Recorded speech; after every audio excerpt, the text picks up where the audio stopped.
Assalamu alaikum. Sulh Hudaybiya.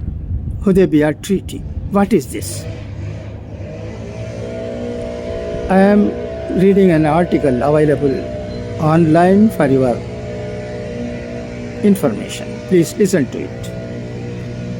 Hudaybiya, a turning point in the history of Islam. The incident of Hudaybiya reserves in history a significant phase of Islam when Muslims got an opportunity to unexpectedly notch gains from the jaws of an apparent defeat. It was the 6th year of Hijrah since the Prophet, peace be upon him, and his supporters had left the beloved city of Mecca. They were eager to visit the holy Kaaba and perform tawaf, circumambulation. The pagans of Mecca had meanwhile confronted Muslims 3 times in the Battle of Badr, Battle of Uhud, and the Battle of Trench, and despite winning in at least 2 of the battles in Uhud, they had to retreat. Muslims were still not strong enough to dare counterattack on the large force of the Meccan pagans. The Hudaybiya encounter occurred meanwhile that not only gave Muslims courage to go ahead with the mission, but it also tested their courage and faith in Islam. 6 years after Hijrah, in 628 CE, the Holy Prophet, peace be upon him, dreamt that he and his followers were entering Mecca and performing tawaf. It was a good sign, and hence he declared his plan to visit Mecca to perform Umrah.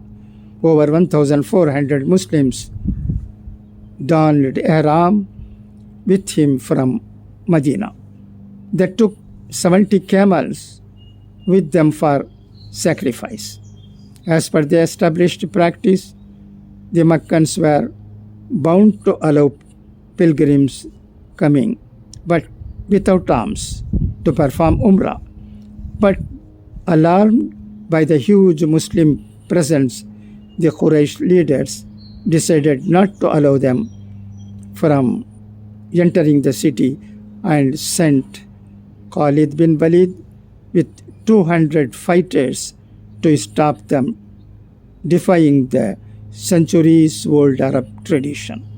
The Holy Prophet, peace be upon him, changed the route of Tanim to avoid confrontation and came to a lesser-known place called Hudaybiya on the western edge of the city.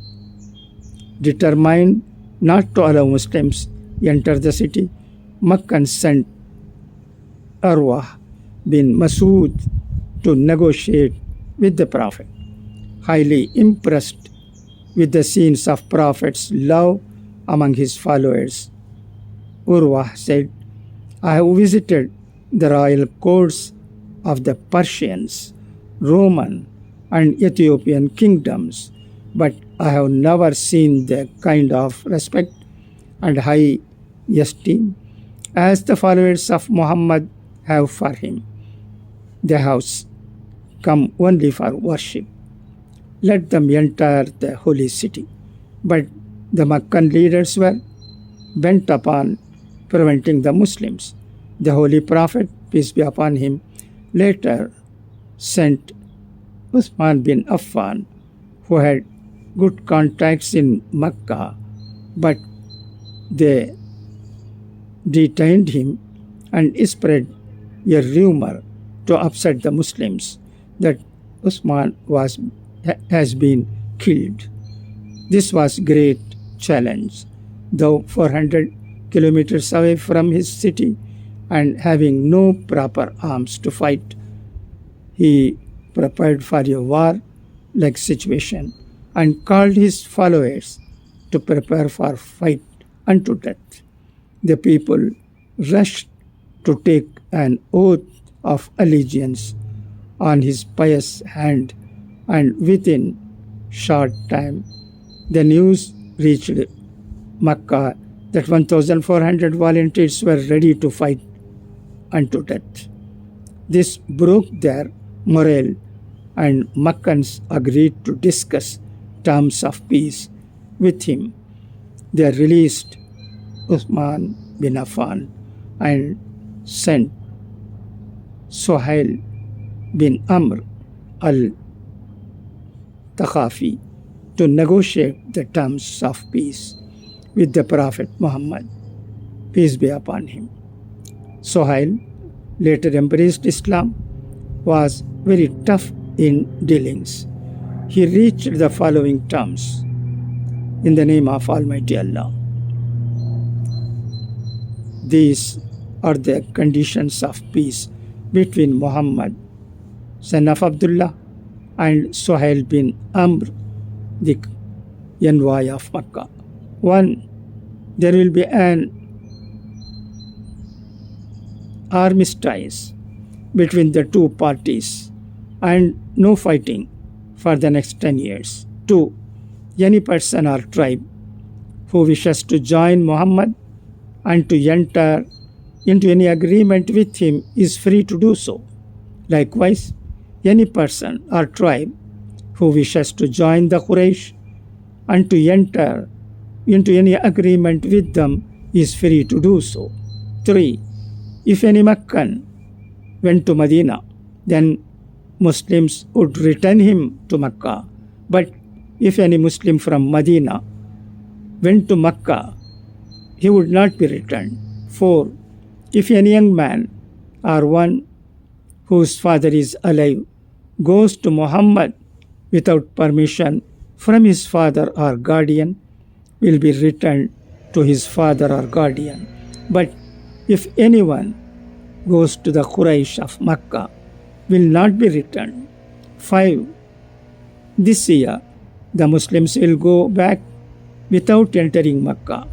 But next year, Muhammad and his followers can enter Makkah, spend 3 days, and perform the Umrah. Apparently, it was an agreement that went against the wishes of the Muslims, but later it turned out to be a great victory for Muslims. The Prophet, peace be upon him, showed extreme patience by accepting all these terms as dictated. This treaty is known as the Treaty of Hudaibiya. It was one of the most outstanding events and proved to be a turning point in the Islamic history.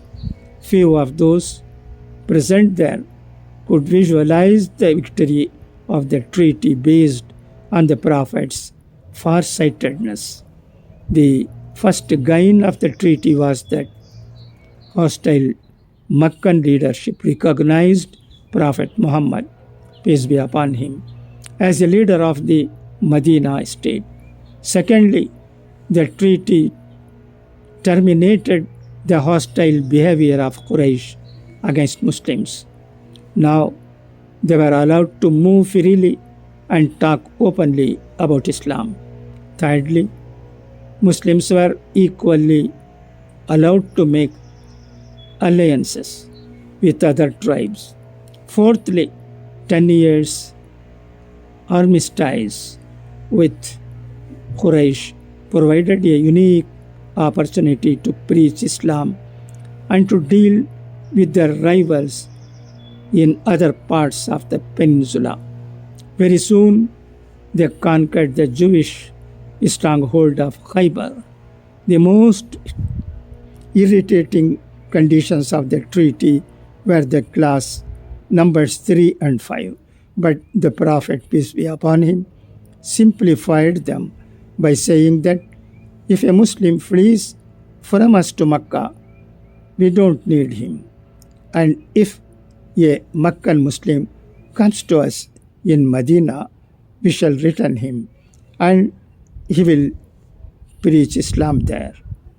Regarding performing Umrah this year, Muslims received a written guarantee to perform it next year peacefully. The Holy Prophet, peace be upon him, was determined to avoid bloodshed in the holy city, and he succeeded fully in establishing it. Commentators have viewed the treaty as a masterpiece of his wisdom and farsightedness. It was really a great triumph of Prophet Muhammad, peace be upon him. After the peaceful armistice at Hudaibiya, Islam increased in leap and bounds. Muslims had full liberty to preach Islam. 3 battles of Quraysh against Muslims were lost. The people realized the eventual triumph of Islam. They entered the fold of Islam in thousands. The following year, when the Holy Prophet returned to perform Umrah, there were 2,000 pilgrims with him instead of 1,400 earlier. When the Prophet returned from Hudaybiya, he received the divine revelation that Almighty Allah had put a seal of honor on this treaty and called it Fatah al-Mubin, manifest victory, in the Quran 48:01. He also rewarded his pleasure to those who took oath of allegiance under a tree, which is called Bait Ridwan, and termed that Allah's protection was upon the hand of the Prophet, peace be upon him. After concluding the treaty, the Holy Prophet told the followers to slaughter sacrificial animals at the same place and get their head shaved to come out of ihram. But the people were so dejected that they delayed their compliance. The Prophet, peace be upon him, felt it and entered the tent and told his accompanying wife, Salma, about people's reluctance.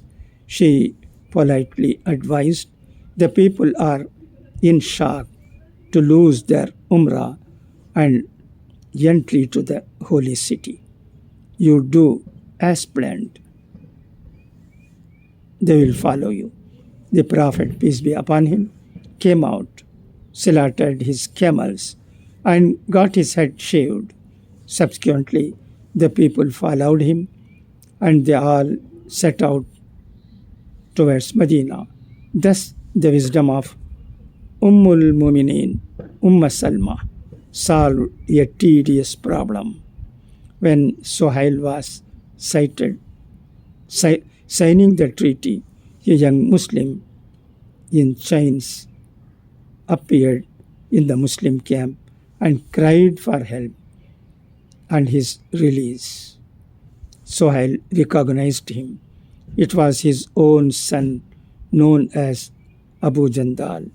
Suhail cried, here is the test of this treaty. You cannot take this man as per clause number 4. You have to return it to me. The Holy Prophet agreed and consoled Abu Jindal. We have just concluded a treaty with Quraysh in the name of Allah, and we honor it. Be patient and resign yourself to the will of Allah. He will provide you relief. And Abu Jandal was handed over to his father, but he escaped from Mecca and after some time and stayed in desert. Another Muslim, Utbah, known as Abul Basir, fled from Mecca and made his hiding in the Red Sea coast. Abu Jandal, and many other runaways joined him and posed a threat to the passing trade caravans of the Quraysh. Ultimately, the Quraysh requested the Prophet, peace be upon him, to abrogate this clause and call these brave Muslims back to Medina. The Prophet sent a letter to Abul Basir, who was much delighted to receive it, but he was on deathbed and died there. However, Abu Jandal and other 70 Mujahideen returned to Medina, praying for Abul Basir, who had provided a shelter to them. The Hudaibiya Treaty proved to be a prelude to the conquest of Mecca. As per the agreement, Banu Bakr tribe joined Al-Quraysh and Banu Khazas entered into alliance with the Prophet, but they both had long history of enmity between them. Just after 20 months, Banu Bakr attacked Banu Khazas in Shaban 8 AH. They killed many persons, and their chief, Nofal, did not spare them even inside the holy city. The Quraysh also supported them with men and arms. Amr bin Salam and Banu Khazas with 20 men rushed to Medina and advised the Holy Prophet with real situation. The Prophet, peace be upon him, again rose high to the challenge. He sent a word to Quraysh: pay ransom for the persons killed or terminate your alliance with Banu Bakr, or treat the Hudaybiya Treaty as abrogated. The Quraysh arrogantly replied, we shall neither pay ransom nor terminate our alliance with Banu Bakr, but are ready to abrogate the treaty with you. The Holy Prophet stood to the challenge, but he wanted to avoid bloodshed in Haram territory at every cost. He made a secret plan to surround Mecca in surprise with a large force so that Meccans could surrender without a fight. It was a super strategy. He declared war preparations without naming the destination. Muslim tribes rushed to Medina in Ramadan 8 AH. Various northern tribes had entered the fold of Islam in these 20 months after the conquest of Khaybar and Taima. Muslim volunteers came in thousands. The famous tribes of Aslam, Sulaim, Ghifar, Muzayna, Ashja, and Juhayna joined the Islamic force. Muslim forces marched towards Mecca and camped at Mar Zahran. They surrounded the holy city on 7th Ramadan. The Quraysh were perplexed with this sudden attack. Muslims also sealed all the routes of escape. The Holy Prophet declared a general amnesty, and the whole city surrendered to him on 10 Ramadan 6 AH without bloodshed, except a few by Khalid bin Walid. This was a great gift of Hudaybiya Treaty. It was also a matter of great significance that great warriors and enemies of Islam realized the situation and embraced Islam after Hudaibiya Treaty and before the conquest of Mecca. These included Prophet's uncle Abbas bin Abdul Muttalib, Abu Sufyan, the CNC of Quraysh, Khalid bin Walid, the great conqueror, and Amr ibn Alas, the later conqueror of Egypt.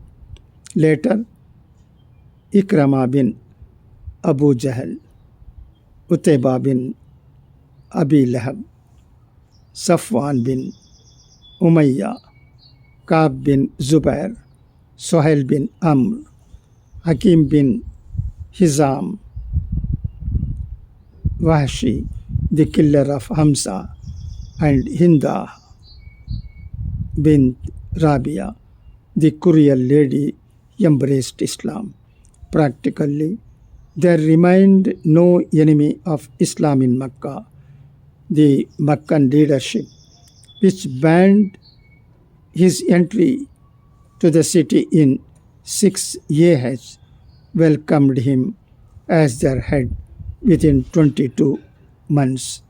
This was a great achievement of Hudaybiya. Thus were the important events connected with an unknown place called Hudaybiya near Makkah al-Mukarramah. Later, people visited this historical place and a mosque was erected at the place where Holy Prophet, peace be upon him, offered prayers during his stay. This mosque near Shumaisi lies about 20 kilometers away from Mecca on the old road leading to Jeddah. When you visit this place, think about the people who took an oath under an acacia free to sacrifice their lives for the sake of Islam, and pray for them. This is the history of Hudaybiya. We must remember Sulh Hudaybiya for our guidance. Thank you for your listening.